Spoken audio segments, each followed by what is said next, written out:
como podemos ver en los planos cartesianos, este es el punto de inicio o el punto cero.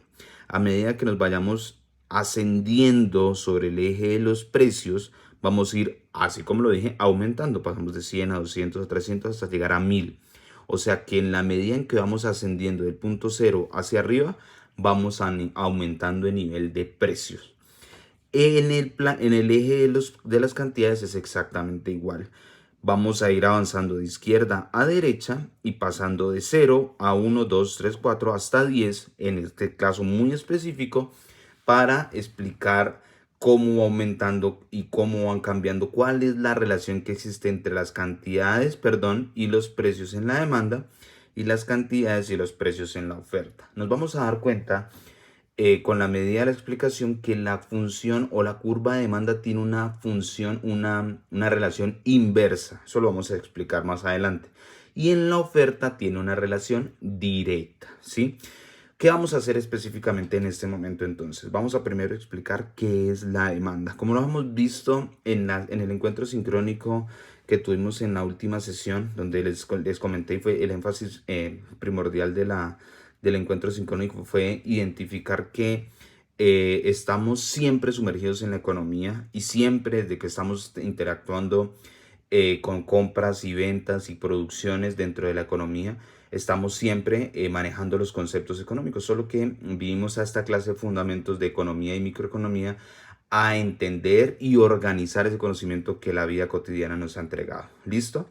¿Qué es la demanda? Ya lo estuvimos hablando. La demanda, la definición específica es la cantidad que los compradores, cantidad de bienes o servicios que los compradores quieren y pueden comprar.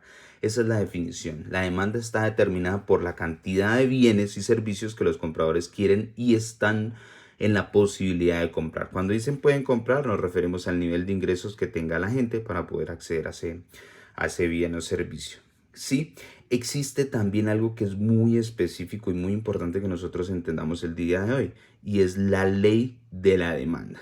La ley de la demanda dice específicamente, y es muy cotidiano también, nosotros, como les dije, nosotros conocemos cuál es la ley de la demanda, aunque no sepamos cómo se llama, y es que en la medida en que aumentan los precios, disminuyen la cantidad de los bienes que consumimos. ¿Sí? El ejemplo que les he dicho yo todo el tiempo y que vamos a hacer en esta sesión, en este pequeño tutorial, es el consumo de pan en esta aula virtual, en esta aula de clase, ¿sí? Entonces, en la media, vamos a desayunar todos mañana a las 7, 8 de la mañana que desayunemos cotidianamente, y entonces nos damos cuenta que si el precio del pan está muy costoso, vamos a tratar de buscar un bien sustituto. Les voy a dar un ejemplo, una arepa, una tostada, ¿sí? En buscar un bien sustituto porque el precio del pan está muy costoso. Y entonces en el mercado del pan, específicamente hablando del sector de la panadería, el pan comienza a disminuir las cantidades que se consumen del pan, ¿sí? Los bienes sustitutos, ya los explicaremos un poquito más adelante, tendrían un énfasis muy importante a la hora de tomar la relación, las decisiones como consumidores, ¿cierto? Bueno, específicamente vamos a hacer entonces cuál es la relación que existe en la demanda entre los precios y las cantidades. Como lo vemos aquí en la ley de demanda, cuando el precio aumenta, la cantidad disminuye. Vamos a hacer un ejemplo. Digamos que el precio del pan es a 100 pesos y todos vamos a consumir. Entonces, las 10 personas de este ejemplo imaginario vamos a consumir 10 panes. A 100 pesos es el precio del pan. Yo voy a consumir, o bueno, este salón de clase vamos a consumir 10 panes. ¿Listo? Pero el precio del pan aumenta, no sé, por ejemplo, a 600 pesos. Y entonces cuando está a 600 pesos, solo 3 estudiantes deciden comprar pan. ¿Listo? ¿Claro hasta ahí?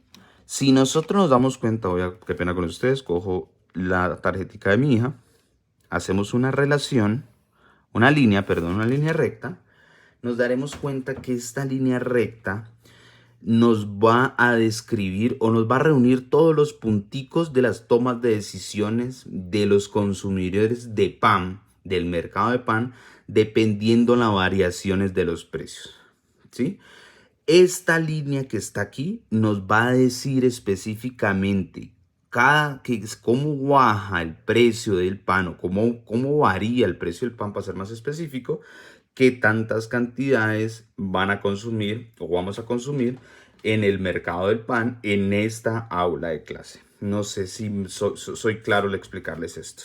Entonces, por ejemplo, aquí vimos que casi toca, llegando a los 800, casi toca el eje P, el eje de los precios, o la axis Y, diría un matemático. ¿Eso qué quiere decir? Que si el precio del pan llega a 800 pesos, la gente, el aula de clases va a consumir 0 panes. Por ejemplo, si nos venimos a 700 pesos, aquí, si nos venimos a 700 pesos, nos damos cuenta que el aula de clases va a consumir 1.5 panes. Y así todos los puntos de la recta nos van a decir cuál es el comportamiento del aula de clases a la hora de consumir pan si los precios del pan disminuyen o aumentan. Por ejemplo, si disminuyen a 200 pesos, venimos aquí a 200 y nos damos cuenta que si baja a 200 pesos el pan, nosotros estaremos dispuestos a consumir 8 panes. ¿Sí me entienden? La relación del precio con las cantidades es completamente inversa. Entre más aumenta el precio, lo que estamos haciendo aquí, la cantidad comienza a disminuir. Y entre más disminuya el precio, la cantidad comienza a aumentar. Eso específicamente es el comportamiento de la relación que existe entre los precios y las cantidades.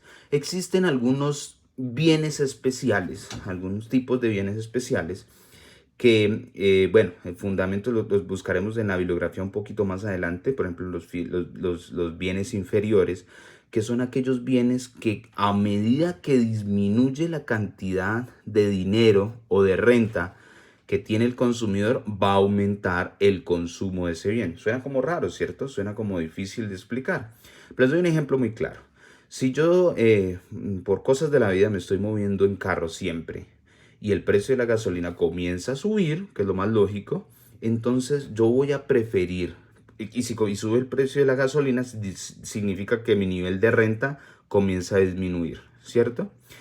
Eso quiere decir que yo puedo empezar a consumir, por ejemplo, buses o colectivos, ¿sí? Entonces, en la medida que disminuyen mi nivel de renta, entre menos renta tengo, más bus voy a consumir, porque moverme en otro tipo de transporte es extremadamente costoso.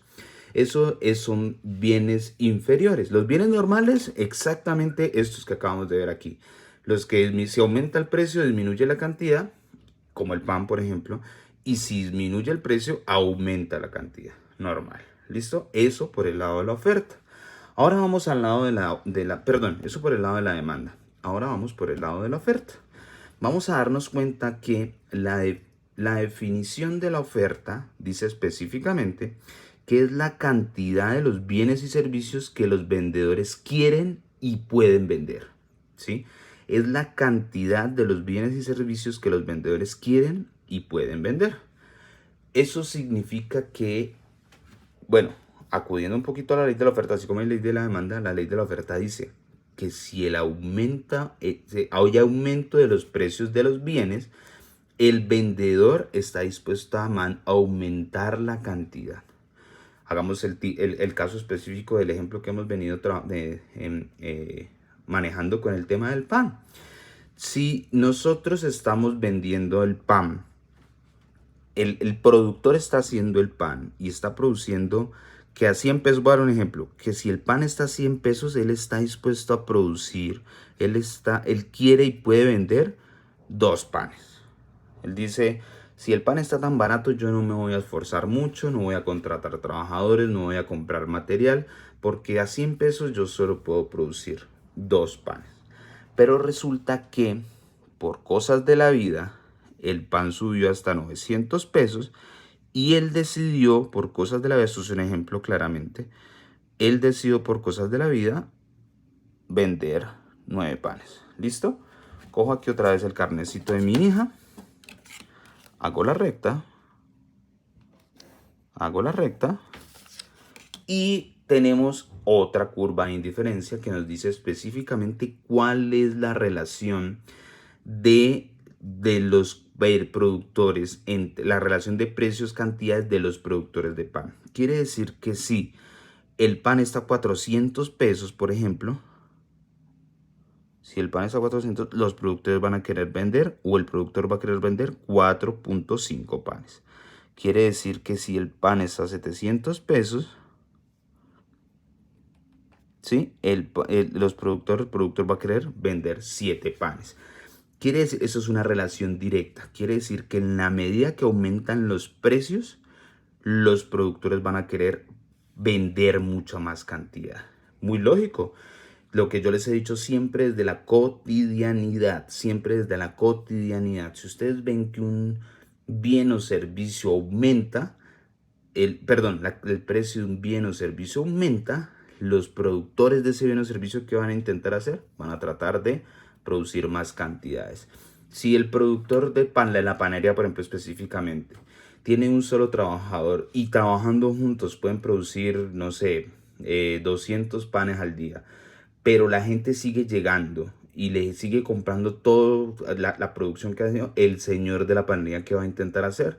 Va a intentar comprar un horno más grande, va a intentar contratar otro trabajador, va a intentar mejorar su estructura de costos para que en la medida, para responder a la demanda de ese bien que está produciendo. ¿Listo? Ya tenemos entonces la demanda y la oferta. ¿Cómo se mueven en el plano cartesiano de 0 en aumento de los precios y 0 al aumento de las cantidades en la demanda? Es una relación inversa, ¿sí? Y en la oferta tenemos una relación directa. En la medida que aumentan los precios, aumentan las cantidades. ¿Por qué hemos graficado aquí rectas? ¿Y por qué en los comportamientos normales aparecen unas curvas? Y se llaman específicamente curva de indiferencia en el caso de la demanda y curva de producción en el caso de la oferta. ¿Por qué? Porque aparecen otras variables, pero aquí como estamos, y aparecen otras variables a la hora de definir esas curvas. Pero como aquí estamos trabajando para fundamentos de economía y microeconomía, vamos a trabajar con esas rectas. Y así como lo estoy